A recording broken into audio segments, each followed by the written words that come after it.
제가 이제 이 화면을 제가 보지 못하니까 제 휴대폰을 보면서 지금부터 한 60분 정도 생각하고 강의를 하겠습니다. 뭐 좀 지겨울 수도 있겠습니다만 경청하신다면 결코 지겹지 않을 것이다 그렇게 생각합니다. 핵균형과 전술핵 재배치 그리고 핵무장 저 단어들이 어떤 관계가 있는지 한번 고민을 해보십시오. 전술핵을 재배치하는 거하고 핵무장을 하는 거하고는 차원이 완전히 다른 문제입니다. 사람들이 이거 비슷하게 자꾸 생각하시는데 전술핵 재배치는 한미 간에 합의만 있으면 동맹에 아무런 해를 끼치지 않고 그대로 움직이면 되는 것이고 하면 되는 것이고 우리가 NPT에 탈퇴할 필요도 없는 것이고 아무런 국제조약도 어기지 않고 할 수 있는 겁니다. 다만 정치 외교적으로 중국, 러시아 이런 나라들이 두들대고 압박을 가하겠죠. 네. 이제 그런 문제고 핵무장은 미국이 지금도 여전히 동맹국의 핵무장을 반대하고 있죠. 그 대신 핵우산을 제공해서 보호하고 있죠. 그런데 이 미국의 입장을 거슬러서 핵무장을 강행하게 되면 동맹이 흔들릴 수가 있어요. 사실 우리의 번영과 생존이라고 하는 것이 지금까지 동맹이 제공해준 안정성 위에서 다 이루어진 거 아닙니까? 그러니까 동맹을 흔들면서 핵무장하는 것은 차원이 다른 문제입니다. 우리가 아마 얻는 것보다 잃어버리는 게 더 많을 겁니다. 그래서 제가 명확히 여러분들 구분하시라고 미리 말씀을 드립니다. 다들 뭐 핵 문제 잘 아시겠지만 첫 페이지 넘겨주십시오. 이 좀 생소하신 분들을 위해서 핵무기가 어떤 무기인지를 제가 좀 소개를 드리면 핵무기에는 여러 가지가 있습니다. 핵무기 한 가지만 있는 게 아닙니다. 핵무기는 원자폭탄도 있고 수소폭탄도 있고 중성자탄도 있고요. 또 다른 물질로 만드는 이게 한 5가지 계층이 있습니다. 그런데 통상 우리한테 익숙한 거는 1세대와 2세대 원자폭탄과 수소폭탄이죠. 수소폭탄만 해도요. 원자폭탄보다 조건이 비슷하다면 수십 배에서 수백 배 더 폭발력이 큰 한마디로 종말 무기죠. 그런데 지금 우리 한반도에서는 물론 북한이 1세대 핵무기를 주로 가지고 있을 것이다. 이제 이렇게 간주하고 원자폭탄에 국한해서 말씀을 드리겠습니다만은 수소폭탄도 있다, 중성자탄도 있다, 다른 핵무기도 있다. 이제 이렇게 아시면 될 것 같고, 자 비록 1세대 핵폭탄이라고 하지만 핵폭탄은 위력이 대단합니다. 파괴 살상, 사람을 죽이고 부시는 이 효과를 발휘하는 이 파괴력, 힘의 종류가 저렇게 많습니다. 5가지 존재입니다. 그러니까 뭐 폭풍, 핵폭풍이라고 그러죠. 핵폭발이 터졌을 때 그 폭풍이 주변을 휩쓸면서 건물, 사람을 다 가루로 만들어 날려버리는 이제 폭풍이 있는가 하면 또 다 불바다로 만들어서 태워 죽이는 열파도 있고요. 알파, 베타, 감마, 이 감마선은 사람을 해치죠. 이 방사선을 맞으면 그죠. 그런 것도 있고, EMP라고 하는 거, 이게 이제 일렉트로매그네틱 펄스라고 하는 건 전자자기파라고 하는 겁니다.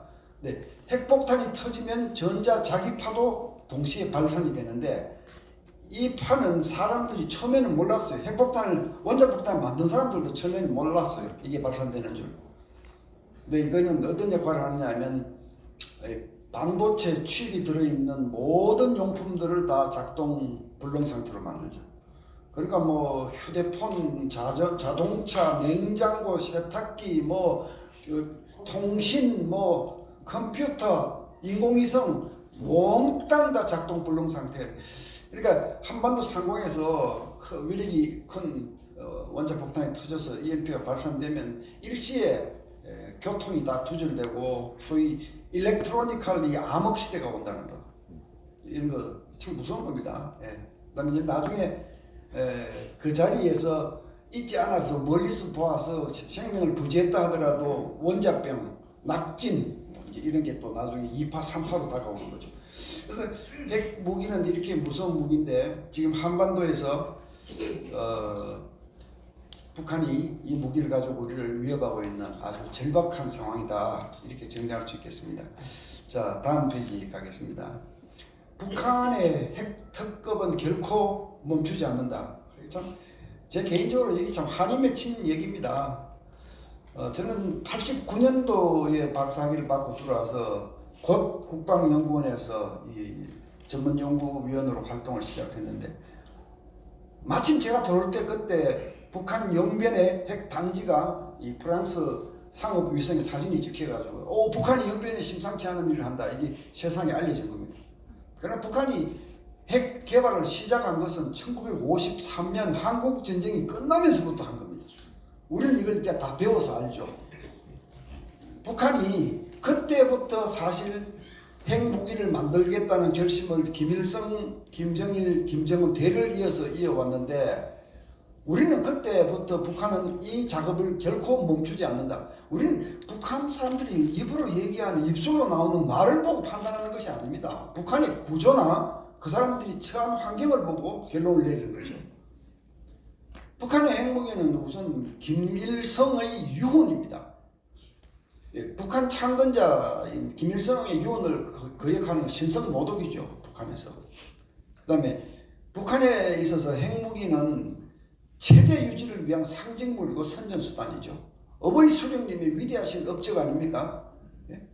그 대를 이어서 핵강국 길을 걸어온 김정일 이름이 헌법에 어떻게 들어가는지 아십니까? 북한 헌법에 조국을 불패의 핵강국으로 전변시킨 불세출의 영웅으로 이게 지금 북한 헌법에 나와 있는 얘기입니다. 예? 자, 그 다음에 북한 핵은요 정말 결정적인 부분 두 가지가 되어 있습니다. 또 나머지는 주체 통일이죠. 북한 김일성 입장에서는요 한국전쟁 때 한 달 만에 낙동강까지 밀고 내려가서 공산 통일을 눈앞에 두었는데 결국 미군이 와서 다 산통을 다 깼어요. 미군이 이 땅에 와서 3만 6천 명 목숨을 잃고 정말 피로서 대한민국을 지켜준 겁니다 그때. 네. 그렇게 핵을 가진 미군이 한국에 개입을 하니까 그 당시에 소련은 1949년에 핵을 개발했기 때문에 아주 초보적인 핵, 중국은 핵무기가 없을 때입니다. 그 휴전에 응하지 않을 수가 없었어요. 김일성이 통탄을 했어요. 이거는 탈북한 외교관한테 제가 직접 들은 얘기입니다. 탈북한 외교관이 그 김일성을 자동차에 모시고 다녔던 사람입니다. 그 얘기를 직접 들었다고 해요. 통탄한 거죠. 반드시 우리가 공산통일하려면 핵이 있어야 한다. 반대로요. 북한이 체제가 무너지고 경제가 파탄돼서 대한민국한테 흡수 통일을 당할 위기에 있을 때는 그 흡수 통일을 저지하는 최후의 방어막이 북핵입니다. 우리는 핵이 없고 걔네들은 핵이 있는데 걔네들은 우리를 죽일 수 있고 우리는 걔네들을 죽일 수 없는데 우리 체제로 흡수 통일 당하는 것을 순순히 당하겠습니까?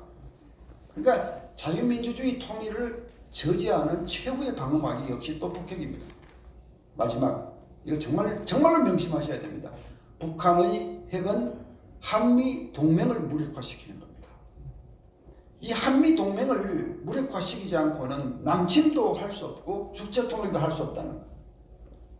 여러분 한번 연세 드신 분들 다 기억하실 거 아닙니까? 저만 해도 초등학교 다닐 때 저는 저 대구 변두리에서 초등학교를 다녔는데 골목 곳곳이 상위군인들이었습니다. 예? 국가가 그들을 보살피지 못했으니까 그냥 거지가 되어서 동양을 하는. 지금 생각하면 참 가슴이 아프고 대한민국 나라도 아니었죠. 예? 그런 시절을 거치면서도 대한민국이 기적을 이루고 경제 성장을 한 게 결국은 한미 동맹이 제공하는 스테빌리티, 안정 위에서 사실 다 가능했다는 거죠. 그러니까 나이가 들면서 그걸 느끼니까 이게 참 한미 동맹이라는 것이 이렇게 간단한 함부로 손을 대거나 훼손해서는 안 되는 거구나. 한국에 나와 있는 일본 미군들이 행태가 밉고 강대국 노름하고 꼴보기 싫은 모습이 있다고 한들 그거하고 한미 동맹을 해치는 거하고는 차원이 다른 문제입니다. 북한은 핵을 포기 못하는 겁니다. 절대로 못하는 거죠. 1990년 초반부터 저는 국방연구원에서 북한은 핵을 지금부터 저 열차는 결코 멈추지 않을 것이니까 대한민국이 북한한테 먼저 옷을 벗고 빨아먹고 북한한테 우리를 따라오라 하는 이런 식으로 접근해서는 안 된다. 북한에 맞대응을 하면서 안보 차원에서는 열심히 대응을 하고, 그러나 북한이 잘 나오면, 좋게 나오면 도와주고 화해도 하고, 그거는 알아서 해라. 그러나 이 북한하고 공존하고 화해 협력하는 수레바퀴와 확실히 안 보고는 확실하게 대응하고 가는 이 수레바퀴, 두 개의 수레바퀴는 같이 굴러가는 것이지 하나만 굴러가서 되는 것은 아니다. 이런 얘기를 94년부터 했는데, 저 90년 초반부터 했는데, 근데 노태우 대통령은 한반도 비핵화 선언한다고 남북한이 서명해서 농축 제철이 같이 안 하기로 합의 턱 했어요. 그래서 제가 국방연구원은 이게 국방부 직할연구원이 되었어가지고 함부로 신문에 글도 못 써요. 다 검열 맞고 써야 되는 거예요. 근데 제가 분통이 터졌죠. 이건 아니다. 결국은 우리만 농축 제철이 안 하는 수갑을 차고 북한은 그거 다 어기고 다 갈 것이다. 그렇게 외쳐도 아무도 저를 안 들어줬어요. 아무도 제 목소리 안 들어줬어요. 제가 그래서 정부 우리 국방부의 검열을 어기면서 신문에 칼럼을 쓰기 시작했고, 그러니까 연구 보고서로 다 위에 보고하는 건 다 허당이에요. 청와대에서 대통령이 북한하고 제가 서명하겠다 그러면 국방부는 찍소리 안 하는 것이고, 예? 다 허당이에요. 예? 그래서 제가 이제 전문가로서 제 임무를 다하겠다고 글도 쓰고 발표도 하고 하면서 아마 제가 94년도에 강제 사직을 당하고 국방연구원에서 쫓겨날 때까지 한 7번 징계당한 것 같습니다. 예. 저는 굽히지 않고 끝까지 했어요. 그리고 대한민국 평화적 핵주권을 주장했죠. 저기 적혀있는 평화적 핵주권이라는 게 바로 저겁니다. 우리가 미국의 뜻을 거역해서 핵무장하는 것은 말이 안 되겠지만, 그러나 북한이 저 길을 가고 있으면 우리도 저 길을 한참 동안 가야 된다. 핵무기 자체만 만들지 않고 남겨놓으면 NPT를 위배하는 것이 아니다. 예? 그게 이제 평화적 핵주권인데,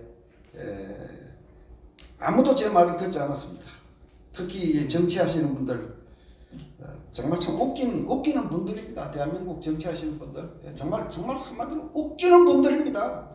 전부 공천 받아서 국회의원 한 번 더 하고 권력 장당대에 혈압이 빨렸고, 우리 같은 사람 불러서 자문 듣는다고 자문을 해드리면 그 앞에서 고개 끄덕끄덕하고 돌아서면 다 잊어버리는 거예요. 아마 제가 그때 국가에서 결정권을 행사하는 어떤 자리에 있었으면 정말 대한민국 핵 문제 결코 이대로 오지 않았을 겁니다. 예. 정말 제 개인적으로는 회한이 너무 많습니다. 다음 페이지, 잃어버린 30년. 박수를 쳐주시니까 감사합니다. 그게 지금 이스라엘은 핵 개발을 공개적으로 하지 않았고, 저희들 전문가들 추정은 1970년을 전후해서 핵 무기를 보유한 것으로 알고 있고요. 그 기초를 닦은 것은 초대 수상 벤구리온 수상 때부터입니다. 굉장한 지도자죠. 제 박사 논문에 이스라엘의 역사가 쫙 다 들어 있습니다. 자, 잃어버린 30년 얘기를 하겠습니다. 앞서 우리 서옥식 선배님께서 설명하시기 때문에 제 중복 드리지 않겠습니다만은, 정말 우리 정치 지도자들이 문제예요. 저는 원래 직장 생활을 했던 사람이고, 제가 33살 때 검성사 부장을 하고 있었습니다. 최연소 부장을 하고 있었는데, 그때 제가 저 뒤에 있는 저 방에 자주 왔습니다. 저 꼭대기 방에. 그때 제 이 사이드 잡이 또 하나의 직업이 동시통역사였는데, 국제회의 동시통역사입니다. 이제 검성사에 제가 들어갈 때도 동시통역을 계속하는 조건으로 특혜를 받고 들어간 겁니다. 근데 그때 동시통역을 하면서 대한민국이 약소국이라는 서러움을 제가 엄청 많이 받았고요. 어떻게 하면 이 나라를 강대국으로 만들겠느냐, 국토도 좁고 자원도 없는데 어떻게 하면 되겠느냐. 제가 보니까 두 가지더라고요. 해결해야 될 게. 핵 문제를 가지고 강대국으로 갈 수 있다. 또 하나는 지역감정. 이 지금 대한민국이 아무리 경제적으로 발전해도요, 영원함이 나눠져 있고, 이게 양대 좌우로 나눠져서 서로 싸우면 그 국력은 서로 상쇄가 돼서 땡이 되는 겁니다. 그래서 참 그때 그게 참 굉장히 한이 맺혀서, 제가 참 김대중 총재도 만났고, 김대중 총재한테 제가 대통령이 되시면 영원한 문제를 합치는 거 해결할 수 있겠느냐. 하겠다고 약속하셨어요. 하겠다고. 제가 그 말을 믿고 사실은 김대중 정당에서 출마도 했었습니다. 참 정말 그러니까 안 되는 길을 간 거죠. 그게 뭐 제가 40대 중반대 얘기인데 뭐 정책이 정말 하고 싶지 않습니까? 그러나 김대중 정부도 결코 영원한 문제 해결하지 않았고 그 정치인들이 전부 친북, 종북 정치인들이 줄줄이 이어 나오면서 이 핵 문제에 대한 위기의식을 국민한테 불러일으키는커녕 계속 허황된 장밋빛 그림만 계속 불러일으킵니다. 이렇게 사진에 보시는 분들이 했던 얘기들 앞에서 말씀하셨지만요. 김대중 대통령은 북한 핵 포기할 능력도 의사도 없다. 핵 개발하면 내가 책임지겠다. 이렇게 얘기를 하죠. 저게 뭐 국정원장 지낸 임동원 씨 이분도 뭐 사실 군인으로서 그전에는 안 그랬습니다. 근데 참 확 달라지시더라고요. 뭐 권력 잡고 정치에 딱 들어가니 확 달라지시더라고요. 북한이 핵무기를 가진 것은 그냥 미국하고 협상용이지 협상하려고 하는 것이지 실제로 핵무기를 가지려고 하는 것이 아니다. 뭐 노무현 대통령은 북한이 핵 가진 것이 일리가 있다 이해를 해야 한다. 그 한미 동맹에 대해서 뭐라고 그랬습니까? 우리가 언제까지 미국 아저씨들 바지가랑이 끌어잡고 애원해야 되느냐? 그 전작권을 분리하려고 했을 때 참 기가 막혔죠. 저도 20대에는 생각이 그랬어요. 저 미국 놈들이 여기 와서 왜 설치냐고, 왜 우리나라 한복판에 미군이 와 있느냐고. 나중에 안보 전문가가 되면서 공부를 하고 나니까 아니 지금 대한민국 수도 한복판에 있는 미군 부대 저게 좌파들 눈에는 왜 저게 독립국 나라에 주권을 침해하는 식민지 상징하는 욕을 하지만 북한 입장에서 보면 미군이 주둔하는 서울에 미사일을 함부로 때릴 수 있습니까? 네? 대한민국을 지켜주는데 저보다 좋은 거 없어요. 근데 대한민국 국민들 어떻게 했어요? 좌파들 말 듣고 주한미군 서울에 있는 용산기지 내보내지 못해서 난리 안 쳤습니까? 그게 우리 국민 아닙니까? 네? 이게 다 정치인들이 다 그 부추겼거든요. 추미애는 이랬습니다. 북한의 핵 보유는 대한민국이 따뜻한 온풍을 불어주지 않고 강경이라는 강풍을 불어주었기 때문에 생긴 결과다. 햇볕 정책을 포기한 결과다. 이렇게 얘기를 했고요. 유시민 뭐라 그런지 아십니까? 북한이 핵을 가지게 된 것은 미국이 이 동북아시아에서 계속 패권을 행사하기 위해서 계속 북한이라고 하는 적대국이 있어야 됐고 필요했기 때문에 미국이 긁어서 부스럼을 만들어서 적대국을 만든 것이다. 유시민이 그렇게 얘기했어요. 제 뇌리와 제가 쓴 많은 글들 속에 이 역사는 그대로 살아 있습니다. 제가 제 컴퓨터에 확인해 보니까 3,600 몇십 개 리스트가 쭉 나가는데 이제 저도 뭐 칠순을 넘겼으니까 살 날이 많지 않은 것 같은데 이 글들을 어떻게 하고 내가 가야 되는지 사실 참 고민이 돼서 우리 자식들한테 타진해 봤어요. 너 이거 내가 하드웨어로 싹 담아서 줄 테니까 네 보관할래? 아무 놈도 관심 있는 놈 없어요. 좌우지간 우리는 그렇게 해서 30년 동안 아무런 대비 없이 북한의 핵열차는 핵특급은 계속 질주하는데 우리는 엉뚱한 꿈만 꾸었습니다. 북한의 핵 포기를 설득해야 한다. 지금도 그런 소리예요. 지금도 우리가 전술핵을 가져오고 핵무장을 하는 이런 길로 들어가면 그동안 북한하고 맺었던 모든 합의들이 다 폐기가 되고 이제는 북한 핵 포기를 요구할 수 있는 명분이 없습니다. 이런 개떡 같은 얘기를 하는 사람들이 지금도 많아요. 지금도 많아요.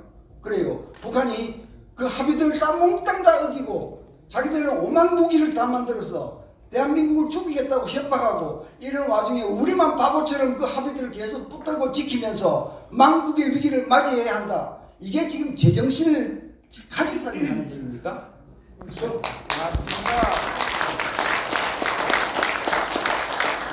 이런 얘기하는 사람 둘 중에 하나입니다. 제정신이 아닌 바보 천치이거나 영악한 종북주의자들입니다. 둘 중에 하나입니다.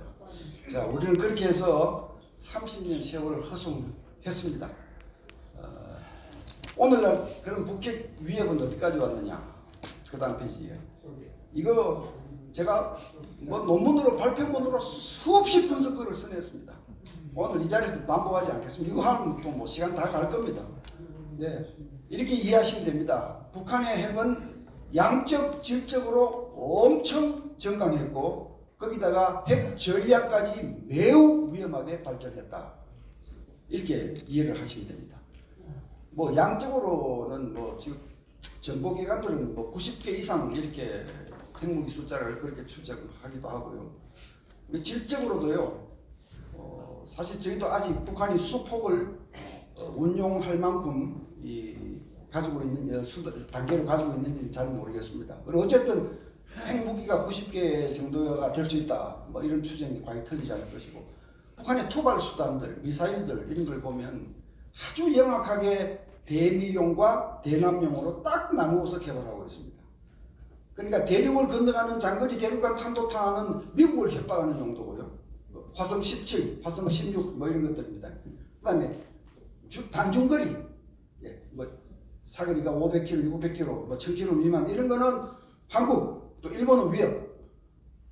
북한이 일본은 위협하지 일본은 공격하지 않습니다. 미쳤습니까? 북한이 일본 핵 공격하게요? 핵 공격하면 일본이 그냥 와장창 그 앞선 기술로 그냥 바로 핵무장에서 난리를 칠 텐데 그러니까 그 맞는 거는 결국 맞을 수 있는 가능성은 대한민국밖에 없는데 이 투발 수단들이 심상치 않게 개발이 되어서 지금 미사일 강대국입니다. 북한이 최근에 개발한 극초음속 미사일 들어보셨죠? 초음속은 슈퍼소닉인데 극초음속은 하이퍼소닉이라고 부릅니다. 이런 미사일은요, 날아와서 목표물 근처에 와서 탄도가 분리돼서 활공을 하는데 활공한다는 얘기는 방향을 바꾸고 이 피칭도 하고 롤링도 한다는 얘기입니다. 그런데 그 속도가 음속 5배를 넘는다. 이게 이제 극초음속 미사일로 분류를 하는 겁니다. 그 다음에 변칙기동 미사일. 이건 변칙기동은 올라올 때는 쏠 때는 탄도미사일로 발사가 됐는데 탄도미사일이라고 하는 것은요 공중으로 쏘아 올리면 이게 무게에 의해서 자유낙하하면서 소위 탄도미사일 자유낙하 궤도를 따라 내려오는 겁니다. 우리가 가지고 있는 이 한국군이 가지고 있는 팩 시스템, 그다음에 미군이 가지고 있는 사드 이런 것들은 다 탄도미사일 방어 체계입니다. 적국의 미사일이 날아오면 날아오는 궤적을 우리 컴퓨터가 계산을 해서 그 길목으로 마중을 내보내는 겁니다. 요격 미사일. 그래서 공중에서 부닥치게 하는 것이죠. 그런데 변칙기동 미사일, 이건 북한에서 이스칸데르, 북한판 이스칸데르라고 우리가 부르는 거죠. 북한은 KN-23이죠. 북한에서는. 이 미사일 날아오다가 탄도미사일 궤도로 날아오다가 다시 한번 변칙 기동을 하기 때문에 그 순간은 우리의 방어 시스템은 다 혼란에 빠져요. 방어 못하는 겁니다. 방어 못하는 겁니다. 이런 미사일들을 계속 지금 만들어내고 있지 않습니까? 미사일 강대국입니다. 북한의 미사일 강대국입니다. 최근에 대한민국이 많이 따라붙었는데 많이 따라붙었어요.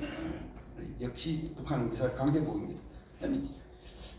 이 미국을 위협하는 미사일들 여기 대해서 많은 분들이 의문을 제기하세요. 아니 북한이 미국하고 핵전쟁이라도 하겠다는 것이냐? 천만의 말씀입니다. 북한이 그렇게 바보가 아니죠. 이게 굉장히 영악한 누클리어 게임입니다. 핵 게임입니다. 북한이 어떻게 미국하고 핵전쟁을 합니까? 핵전쟁을 할 듯 미 본토를 위협하고 계속 이렇게 말펀치를 날리면 미국 국민들이 불안해지죠. 바로 동맹을 이완시키는 포인트가 바로 거기입니다. 아니 지금 우리가 대한민국을 지키려고 핵우산을 제공하고 한국이 전쟁이 나면 우리 미군을 보내야 되는데 북한이 그러면 나 와싱턴 때리겠어? 뉴욕 때리겠어? 이렇게 하면 우리 과연 보낼 수 있을까? 동맹을 와해시키기 위해서 미국까지 타격할 수 있는 장거리 미사일을 개발하는 것이다. 대한민국에 대한 것은 대한민국 유사시에 때리겠다는 것이죠. 바로 핵 전략. 앞서 말씀하셨지만 2013년에 핵 보유법을 제정했고 작년 9월 18일 날 핵 무력 정책법을 제정했고 그다음에 김정일과 김여정의 말로서 모든 전략들을 다 이제는 천명했습니다. 맨 처음에는 북한이 핵실험하고 나서 우리는 이걸 우리 아무도 건드리지 못하게 하는 억제용으로만 가지고 있겠다라고 점잔을 떨었지만 속셈은 그게 아니었죠. 속셈은 시간이 지나면서 이제는 이 핵을 사용할 수 있다 하는 핵 사용 전략으로 전략이 바뀌었어요. 이게 제가 전공한 핵 전략에서는 아주 유명한 1세대 핵 전략과 2세대 핵 전략입니다. 1세대 핵 전략은 deterrence only, 억제 only. 그러니까 사용 목적이 아니다. 그냥 뭐 상대가 사용하지 못하도록 말리는 역할만 한다. 2세대는 직접 핵을 사용한다. 뭐 많은 부수적인 내용이 많이 달라지는데 어쨌든 2세대 전략으로 발전하면서 전술핵이 만들어진 겁니다. 사용 가능성이 높고 규모가 작고 군사적 목표를 골라서 때릴 수 있는 이런 조그마한 전술핵들이 많이 만들어진 겁니다. 북한은 지금 이제 핵 사용을 천명한 상태이고요. 심지어 작년 5월 5일 김여정은 담화에서 이렇게 얘기했습니다. 핵 무력의 기본적인 사명은 전쟁 초기에 적국의 전쟁 의지를 소멸시키는 것이다.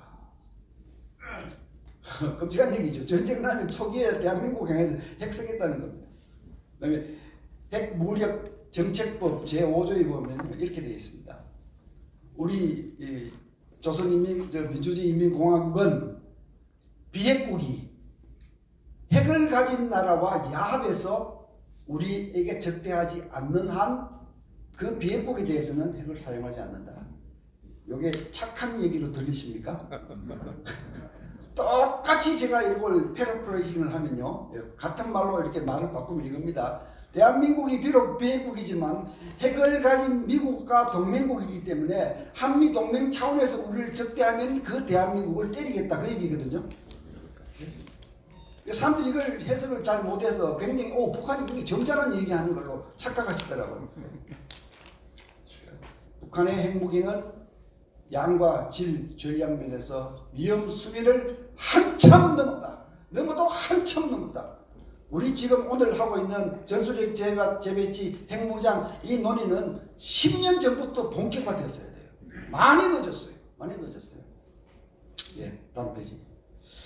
자, 이제 그런데 최근에 우리 군 통수권자 입에서 과거에 들어보지 못했던 얘기가 쏟아져 나왔습니다. 아마 윤 대통령이 얘기하신 거 여러분 다 기억하실 겁니다.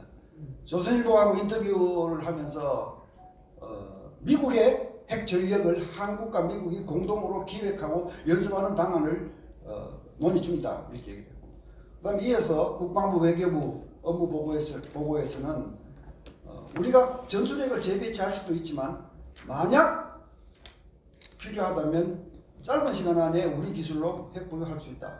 그렇게 얘기했죠. 사실 이게는 박정희 이후에 우리 군 통수권자들이 이런 단어를 쓴 것은 처음이기 때문에, 그다음에 저 같은 사람은 수십 년을 그걸 기다려왔던 사람이기 때문에 참 눈이 번쩍 떠있어요. 아이고 26년 동안 26년 동안 검사만 하신 분이 이걸 어떻게 이런 얘기를 다 하시냐 해서 반갑기도 하고 놀랍기도 하고 그랬습니다. 근데 이제 사실 스토리들 많이 있습니다. 제가 이 핵균형을 외치기 시작한 것은 한 5년 전부터 계속 주장을 해왔고 굉장히 많은 글을 제가 써냈습니다. 10월 31일 날 국힘당에서 국짐당이라고 부르는 게 맞죠? 뭐 북핵 특위를 또 만든다고 뭐 해서 만들어가지고 세미나를 하면서 저보고 와서 발표를 하라고 그래서 제가 그때 또 그동안 발표했던 내용들을 다 묶어가지고 발표를 했어요. 제가 거기서 핵균형을 강력하게 다시 한 번 더 주장을 했는데 그 골자는 이겁니다. 내용은 뭐 복잡하게 말씀드리면 복잡하지만 골자는 이겁니다. 지금 단계, 즉 한미동맹이 살아있고 미국이 우리 핵 보유를 반대하는 이 단계에서는 핵무기를 직접 만들기보다는 미국의 핵 역량을 이용해서 북한의 핵 위협을 상쇄하는 우리의 핵 세력을 한국에 두자. 그래서 남북이 핵 위협이 서로 상쇄되도록 가야 한다. 이게 핵 균형 1단계입니다. 근데 그렇게 했는데도 북한이 말을 안 듣고 더 위험하게 나온다. 그때는 미국과의 합의하에 독자 핵무장을 강행하고 핵무장한 상태에서 한미동맹을 더욱더 강화해서 한미동맹을 핵동맹으로 강화 발전시킨다. 이게 2단계입니다. 핵균형 2단계입니다. 발표를 했고 그 다음에 한국형 삼축체제라고 들어보셨죠? 그 대통령께서 그 얘기도 하셨어요. 한국형 삼축체제에서는 KMPR이 중요하다. KMPR은 응징하는 능력입니다. 응징 보복 능력입니다. 그러니까 핵무기, 북한의 핵무기 위협을 억제하는데 가장 핵심적인 것은 우리도 핵 역량이 있어야 되는 거예요. 말할 것도 없으면 없는 거예요. 근데 우리는 없으니까 미국 걸로 하자는 겁니다. 그런데 그러면 미국이 약해지거나 동맹이 약화돼서 믿을 수 없을 때 되면 우리는 그냥 막 빈손이네. 그래서 우리 재래군 사력으로도 약간의 보완적인 억제력은 될 수 있다. 이런 근거 하에 사실 한국군 삼축 체제를 하고 있는 겁니다. 그 한국 삼축 체제는 선제, 방어, 응징 이 세 가지 역량을 구축한다는 겁니다. 근데 여기에 대해서 제가 이 선제는 현실성이 없다. 제발 거기에 돈 퍼붓지 말라 하는 얘기를 제가 줄곧 해왔고, 방어는 필요하지만 방어 역시 한계가 있다. 100개 쏘는데 100개 다 막아낸다는 보장이 없다. 그럼 뭐 핵무기 특히 더 그렇죠. 몇 개만 방어망을 뚫고 내려와도 그냥 우리는 박살이 나는 건데, 그 세 가지가 다 중요하고 필요하지만 응징 보복 쪽에 무기를 싣고 삼축 체제를 발전시켜야 한다. 그 얘기를 국방부에 숱하게 건의를 했는데 안 듣더라고요. 안 듣더라고요. 사실 그 삼축 체제라고 하는 말 자체가 2010년도에 제가 이명박 대통령 시절 외교안보 자문교수를 하면서 국방개혁을 건의했고, 그 국방개혁이 시작되면서 제가 주역을 했고, 국방선진화 추진위원회라는 그때 만든 겁니다. 그때 76가지 건의를 만들어서 대통령과 국방부에 보고를 했는데 제1번으로 올린 것이 한국형 삼축체제 제 손으로 써 올린 겁니다. 사실은 이게 참 뭐 제가 이제는 뭐 제 자랑하고 싶지도 않습니다. 제가 70 넘은 사람이 누구한테 잘 보여서 뭐 공천 받아서 국회에 갈 거 뭐 할 거 아무것도 아니에요. 그냥 제 회포예요. 제 회포예요. 아, 내가 알게 모르게 대한민국 군에 많은 영향을 끼쳤구나 하는 자부심도 사실 좀 있고요. 근데 우리 군에서 그 보복응징 중심으로 가야 되는데 계속 선제 방어를 자꾸 얘기를 해서 스트레스를 받았는데, 선거 때 대선 때 후보 시절 우리 윤 후보님께서 북핵 어떻게 하겠느냐고 기자가 물으니까 킬체인 하겠다, 선제하겠다고 이렇게 말. 내가 그때 덜컥 내려앉았죠. 저분이 안보를 얼마 누구한테 가정교사를 받고 저러시냐, 알고 저러시냐, 모르고 저러시냐. 그런데 이번에 뭐라고 했습니까? 응징이 중요하다, KMPR이 중요하다. 이제 바로 방향을 잡으신 거예요. 예. 제가 이 발표문을 그때 국진당 회의에 발표를 했는데 누군가 그걸 다시 다른 분들까지 합쳐서 요약을 해서 대통령실에 넣었다는 얘기를 제가 보고를 받았습니다. 아마 그 보고서를 읽어보고 저렇게 말씀하실 것 같다. 누군지 모르지만 누가 또 왕창 셩셩 냈겠구나. 예? 엉뚱한 사람이 그동안 수고해온 것 같고 제가 그렇게 말았습니다만, 그러나 저로서는 영안이 풀리는 문제죠. 영안이 풀리는 문제죠. 문제가 남는 문제는 저 대통령이 이제 바로 잡힌 저 시각이 일회성 말폭탄으로 끝나지 않아야 한다는 거. 이게 이제 저로서는 최대 관심사입니다. 예.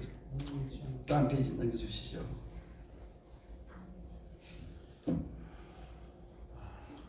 비판을 위한 비판을 삼가하라. 그래요. 윤석열 대통령이 저희들 제 마음에 들지 않는 뭐 정치 행보 이런 거 많이 있습니다. 많이 있고.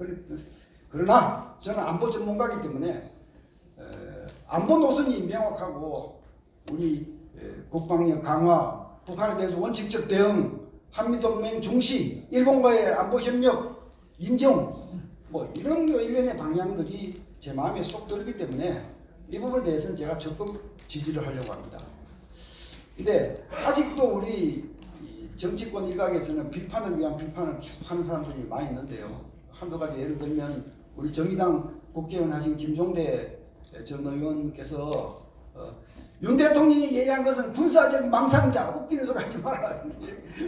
그 신문에 썼더라고요. 썼고, 또 신경민 의원, 더불어민주당 신경민 의원, 이분은 사실 90년대 초반에 그 북한 핵 문제 막 처음 대두될 때 신경민, 정육, 정동영 이런 분들이 MBC에서 저를 초빙을 해서 핵 강연을 들었던 분인데 나중에 보니까 뭐 국회의원 3선하고 뭐 잘 나가시더라고요. 한 분은 대통령 후보까지 하고.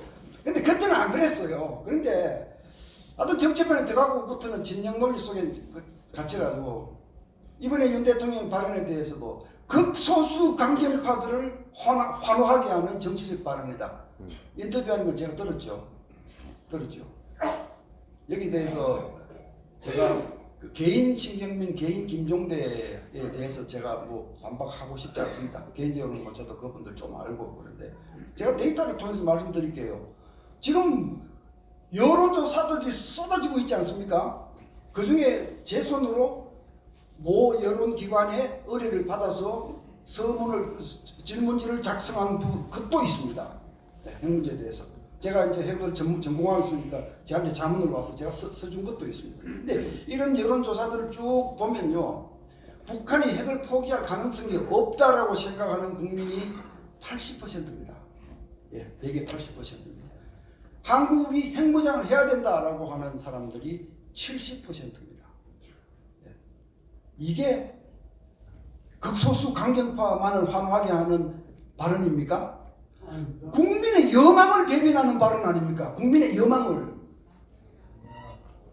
미국에서도 많이 바뀌었어요. 미국에서는 이 한국에서 뭐 전술력 배치하자 그러면 동맹을 못 믿는 거냐? 뭐 핵무장한다 그러면 더 펄쩍 뛰죠. 미국에서도 지금 안 그래요. 미국에서도 지금 이상한 기류가 올라오고 있습니다. 제가 여러 사람을 들 수 있지만 뭐 빈센 브룩스 전 주한미군 사령관에서 뭐 스캇 스나이더 미국 외교협회 그 유명한 박사 군비통제 협회에 있는 모 박사 또 뭐 다트마우스의 무슨 뭐 린던 교수, 린다 교수, 뭐 데비 프레스 교수 이런 사람들 지식인들과 이 지명도 있는 분들이 너도 나도 한국이 핵무장을 원하는 것을 이해할 만하다. 네? 그만큼 북한이 심각해졌다. 살짝 바뀌고 있어요. 이 여론조사들을 보면서 제가 더 하나 희망을 갖게 된 것은요. 제가 여론조사들을 이것저것 놓고 쭉 보잖아요. 5년, 6년 전에 한 거하고 지금 한 것들하고 이렇게 보면 한 10% 정도 차이가 나요. 그때는 핵무장 하자는 주장이 60% 미만, 55 뭐 이런 지금은 70 정도였지. 상당히 많이 늘었는데 그보다는요. 진보 성향 응답자와 보수 성향 응답자 간의 차이가 별로 없어요. 없어요. 그 다음에 영남하고 호남하고 차이가 별로 없어요. 네? 없어요. 이게 무슨 얘기인지 여러분 이해가 되십니까? 우리가 선거를 하면요. 선전선동이 작동을 하고 지역 감정이 작동을 합니다. 저 빌어먹을 전망국적인 그러니까 그 지역에 있는 사람은 나는 대한민국 체제를 사랑하는 사람이지만 선거 때만 되면 그거 사랑하지 않는 정당을 찍어요. 자기 본심이 아닌 거예요. 영남 쪽도 마찬가지예요. 그러니까 이 정치 지형에서는 소위 좌파 성향을 가진 정당이 절반 이상을 차지하는 희한한 현상이 벌어지고 있지만 그러나 막상 북한 핵 문제 어떻게 할 거냐 모르니까 호남이나 영남이나 차이가 별로 없어요. 그래서 정말 이 대한민국 체제를 부정하는 진정한 좌파의 숫자는 전국적으로 별로 많지 않구나. 굉장히 희망적인 분석을 저는 하고 있죠. 네. 자, 어쨌든 이런 정치인들이 대통령의 발언에 대해서 비난하는 것은 극소수만을 위한 것이다. 뭐 위험한 발상이다. 이런 얘기는 틀렸다. 지금 대통령의 발언은 정확하게 국민적 여망을 대변하고 있는 것이다. 미국도 그런 기류를 이해하는 분위기로 가고 있다. CSIS 신문에 다 났잖아요. 유명한 미국의 싱크탱크 CSIS 여기에서 뭐라고 그랬습니까? 조만간 있을 수도 있는 전술핵 재배치를 위해서 그 기반 작업을 지금 닦기 시작해야 한다. 아주 폭탄적인 얘기를 했죠. CSIS에서. 자, 우리는 이런 기류를 타고 우리 갈 길을 가야 됩니다. 자, 이제 전술핵 재배치에 대해서 말씀드릴게요. 1단계 핵균형을 한다면 이게 이제 지금부터 말씀드리는 것은 윤석열 정부가 해야 될 과제입니다. 지금 당장 해야 될 과제는 1단계 핵균형을 구축하는 겁니다. 1단계 핵균형은 뭐죠? 우리가 핵무기 만드는 겁니까? 그거 아니죠. 예, 동맹의 핵 역량을 가져오는 겁니다. 미국이 여기에 아직까지 정식 동의하지 않았습니다. 이제 합의를 끌어내야 되는 겁니다. 그럼 1단계 핵균형의 핵심은 뭡니까? 전술핵 재배치 아닙니까? 그렇죠? 또 뭐 전술핵 가져오면 또 뭐 이제 한국이 뭐 중국 러시아 핵미사일에 타켓이 되고 위험하고 어쩌고 이런저런 얘기하는 사람들 많이 있는 거 압니다. 또 남과 북이 핵무기를 가지고 대치하는 상황이 되면 가뜩하면 큰 사고가 일어나서 아주 나쁜 상황이 생길 수 있다. 뭐 이런 얘기하는 사람들 제일 잘 압니다. 저는 핵 문제를 전공했고 그걸 3,000개 이상 쓴 사람입니다. 그거 연구, 그거 고민 안 하고 그걸 썼겠습니까? 그것으로 인해서 벌어지는 소위 뭐 오작동, 정보 오류로 인해서 핵이 발사되고 원하지 않는 핵전쟁이 일어나고 이런저런 위험성이 있는 줄 알지만 지금처럼 북한만 핵을 가지고 우리는 빨가벗고 미국의 해구산에만 의지하는 이 체제로 갔을 때 맞이할 수 있는 만국의 위기보다는 그게 훨씬 더 가벼운 겁니다. 그래서 전술핵 재배치를 주장하는 겁니다. 자, 전술핵 재배치 말고 그러면 1단계 핵균형에 어떤 조치들이 있느냐? 많습니다. 다른 것도 많이 있을 수 있습니다. 굳이 전술핵을 우리 땅에 가져오지 않아도 북한을 겨냥하는 타격할 수 있는, 응징할 수 있는 이 핵 무기들을 실은 함선이나 잠수함이나 항공기들이 한반도 주변에 상시 왔다 갔다 하는 것도 좋은 방법이 될 수 있고요. 가장 강력하게 한다면 다크 이글 같은 미국이 새로 개발한 극초음속 미사일, 이건 음속 17배입니다. 음속 17배. 예? 그럼 뭐 그거 뭐 경렬 비열도나 제주도나 대한민국에 갖다 놓고 주한미군 화력연대가 그거 운영한다. 그럼 뭐 끝내주는 거죠. 한마디로 끝내주는 거죠. 북한도 떨고 중국도 떨고, 예? 하여튼 그런 강성 방법에서부터 한미 동맹 조약에다가 해구산 조약을 명시하는 것도 좋은 방법입니다. 많은 분들이 이 해구산이 한미 동맹 조약에 명시된 걸로 아는데 없습니다. 예, 그런 좀 일치 없습니다. 한미 이 해구산 공약은 한미 국방장관 회담에서 연례적으로 확인해 온 겁니다. 그러니까 국제법적 지위를 갖는 조약 차원의 해구산 공약은 존재하지 않는 겁니다. 그거를 이번에 집어넣는 것도 방법이고요. 그다음에 연합 작계 아시죠? 작계 501호, 작계 5027 한미 간에 북한 남침 시 전면 전쟁 시에 한미군이 어떻게 작동한다는 것을 정해놓은 연합 작계, 이거를 핵 대응 연합 작계를 새로 만드는 겁니다. 북한이 이렇게 핵을 사용하면 이렇게 대응하고 이렇게 하면 저렇게 하고 하는 것을 매뉴얼로 정리하고 합의를 해서 그걸 가지고 연습을 정기적으로 하는 겁니다. 지금은 미국이 말만 하는 거 아닙니까? 북한이 핵을 사용하면 김정은 정권의 종말이 올 것이다. 상당히 추상적이고 구체적이지 않습니다. 그러나 구체적으로 시나리오별로 핵 대응 매뉴얼을 만들어 놓고 한미 간에 운용한다면 북한의 핵 위협을 상당히 억제할 수 있을 겁니다. 그러니까 이런 것들이 1단계 핵 균형을 이루는 방법들이고 윤석열 정부는 즉시 여기에 나서야 됩니다. 즉시 나서야 됩니다. 자, 그다음에 2단계 핵 균형을 위해서 해야 되는 방법도 있습니다. 2단계는 지금 하는 건 아니지만, 핵무장은 지금 하는 건 아니지만, 핵무장을 해야 되는 상황이 왔을 때 신속하게 핵무장국으로 돌변하기 위해서는 그 전에 밑바닥을 쫙 닦아놔야 되죠. 그렇지 않습니까? 그래서 다음 페이지 넘겨주십시오. 한국판 맨하탄 프로젝트를 하자는 겁니다.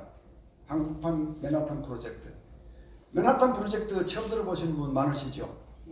네. 1939년 아인슈타인이 독일에서 이제 유대인이지만 피해서 나중에 미국으로 망명 와서 살아남았지만, 아인슈타인이 히틀러가 핵무기를 만들고 있다.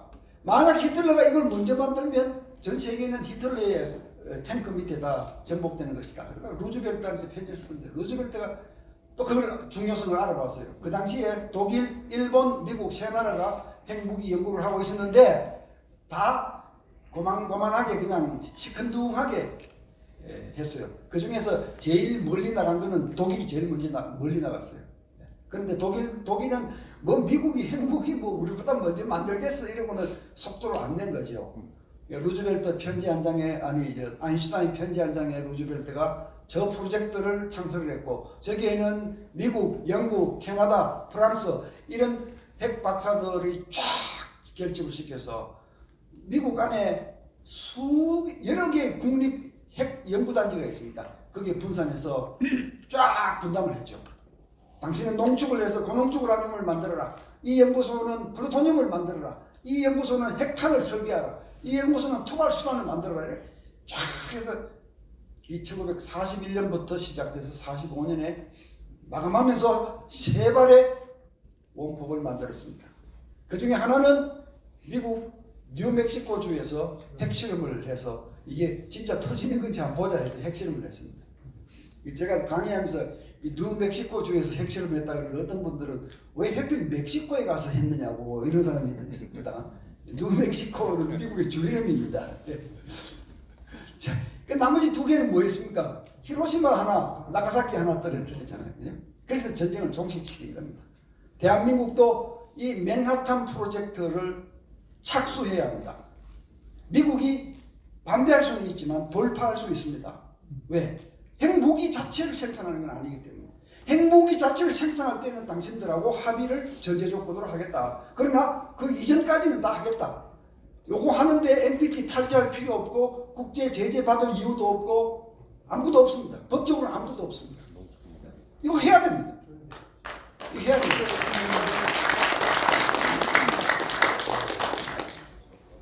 아유, 어느덧 뭐 50분 가까이 시간이 됐는데 여러분 지겹습니까? 아닙니다. 재밌게 듣고 있어요. 오늘 아침 제가 얘기하면서 우리 신성택 박사라는 분하고 막 이렇게 카톡을 쫙 주고받다가 전책하고 오면서 막 했는데 1990년 초반에 저하고 그 신성택 박사하고 한국국방연구원에서 핵연구하는 팀에 제가 팀장이었고 그분은 우리 팀원이었는데 저보다 2살 적어요. 역사 30기이신데요. 우리는 형제보다 더 했어요. 생각이 똑같았거든요. 우리는 대비하고 있어야 된다는 거. 그래서 그때부터 1990년부터 한국판 맨하탄 프로젝트를 하자고 우리 이종구 장관님한테 찾아가서 얘기하고 막 찌르고 다녔는데 그 신성택 박사는 미국 RPI 박사, 핵공학 박사시고 핵폭탄을 전공한 엔지니어입니다. 그 한국 육군이 키운 사람이에요. 근데 그분하고 저하고 제가 이 핵 기술 관련된 이거는 몽땅 그 사람한테 다 배운 거죠. 같은 방에 있으면서. 그 신 박사는 제가 가진 소프트웨어, 전략, 뭐 확산 문제, 뭐 정책 이런 것들 다 그냥 다 배운 거죠. 그래서 우리 둘 사이에는 인용을 하지 않고 글을 쓰자 약속을 했어요. 그러니까 당신이 내가 가진 생각을 글 써, 네 거라고 생각 글 쓰고 나도 그렇게 하고 인용서로 하지 말자. 네게 내 거고 내게 네 거다. 우리는 이 핵 의지와 실력을 공유한다. 이렇게 선언하고 사실 그랬던 사람입니다. 그런데 그때부터 우리는 얘기를 했는데 아무도 안 들었어요. 아무도 안 들었어요. 제가 이종구 장관님실에 한번 쳐들어간 일이 있습니다. 쳐들어가서 장관님 지금 이러한데 우리 한국 뭐하고 계십니까? 하고 이제 따졌더니만 그분이 저한테 이랬어요. 야 김태우 니보다 내가 더 답답하다. 제 후에 청와대에서 안 된다는데 내가 뭐 어떻게 하겠느냐고. 그분하고 오늘 아침에 제가 카톡을 주고받으면서 왔는데 지금 이런 얘기를 하고 하는 걸 보고 자기도 감회가 무량하다고. 그런데 실천될 가능성 거의 없는 것 같다. 저 그림에 보시면요. 핵무기가 어떻게 만들어지는지 경로를 제가 쭉 써놨습니다. 제가 시간이 없어서 지금 이 생각은 이건 설명을 안 드려야 될 것 같은데 좌우지간 농축 우라늄도 만들어야 되고 플루토늄도 만들어야 되고 그러기 위해서는 월성 중수로 돌려야 되고 수소폭탄 만들기 위해서도 월성 중수로 돌려야 되고 그런데 우리 반역 정권 지난 5년 동안 이 나라를 통치했던 반역 정권은 그 중수로 꽉 찍어가지고 폐기하려고 그래. 폐기했죠 하나는.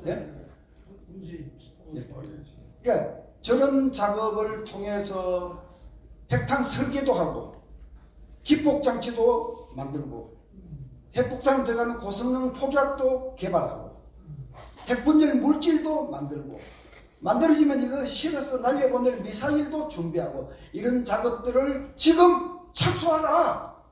지금 착수하라.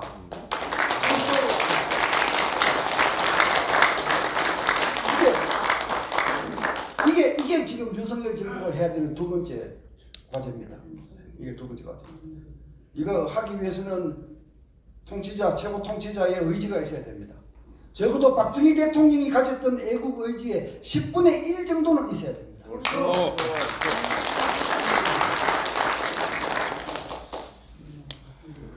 자, 그다음에 응징보복, 아까 제가 삼축체제 응징보복 말씀을 좀 드렸는데 윤 대통령이 이 부분에 대해서도 지금은 이제 제대로 맥을 짚고 말씀을 하셨습니다.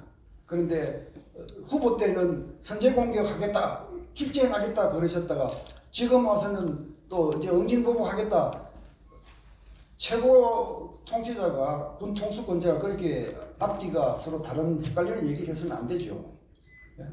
참 이런 문제들을 저희들이 좀 걱정스럽게 보고 있습니다. 본인이 서로 상충되는 얘기를 하시는 것을 알고 계시는지 모르고 계시는지 잘 모르겠어요. 어쨌든 응징보복 위주로 우리 한국군의 재래군사력도 첨단화해야 된다는 것, 옳게 방향을 잡으신 겁니다. 그래서 우리는 다 같이 지원을 해야 된다 이렇게 말씀드립니다. 마지막 장으로 이제 가겠습니다. 뭐 지금까지 했던 말씀을 다시 한번 정리하면 당장 지금 북핵 위협과 관련해서 윤석열 정부한테 우리가 요구해야 되는 이 당면 과제는 세 가지지요. 첫째, 1단계 핵균형을 즉각 추진하라. 이거 아닙니까? 그 전술핵 재배치가 핵심이고요. 그러니까 이거 추진해야 되는 겁니다. 두 번째는 2단계 핵균형을 위한 사전 준비는 지금 하라는 겁니다. 동시에 하라는 겁니다. 예, 이거 두 번째죠.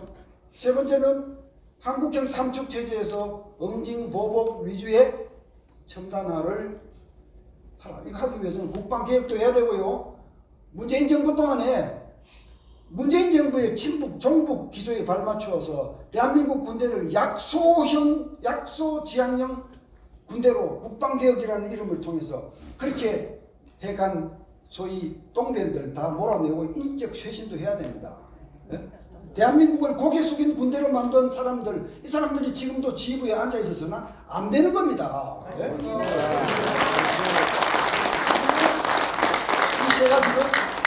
이 세 가지를 윤석열 정부는 반드시 해야 한다. 이렇게 저는 결론을 드리고 밑에 제가 즐겨서는 사자성어 몇 가지를 말씀드리고 내려가겠습니다. 저는 박근혜 정부 때만 해도 전국 방방곡곡 모든 군 부대에 다 다니면서 안보 특강을 했던 사람이라서 제가 이런 사자성어를 가지고 군인들한테 많이 이렇게 찌르기도 했는데 그중에 오늘 4개를 가져왔는데요. 안불망위 뜻 다 아시죠? 편안할 때 위기를 생각하라 하는 것이고, 그죠? 두 번째는 망전필위, 전쟁을 잃어버리면 반드시 위기가 온다. 이거는 대한민국 국민들이 공유해야 될 생각입니다. 지금 우리가 경제개발을 하고 뭘 열심히 하더라도 그러나 언젠가는 위기가 올 수 있으니까 저거 암흑에 막으면서 해야 한다. 이 생각을 국민들이 공유하면 대한민국 튼튼해지는 겁니다. 예? 세 번째 있는 거 저거 호시우보, 정부한테 하는 얘기입니다. 윤석열 정부한테 하는 얘기입니다.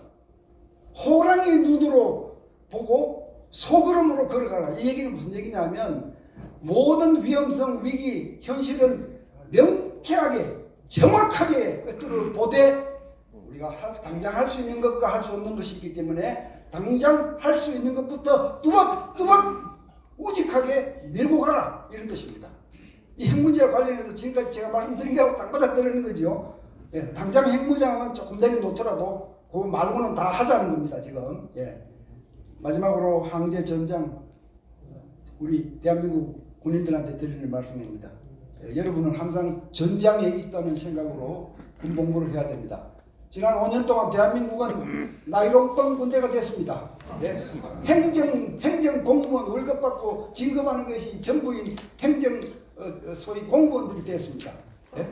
북한 무슨 군대에 동성애 허용하자는 얘기, 그게 인권입니까? 군인권입니까? 군대를 이렇게 만들어 놓고 전쟁이 나서 돌격하라 그러면 우리 병사들은 휴대폰을 들고 있으면서 너나 돌격 앞으로 하세요 그러는 거 아닙니까? 예?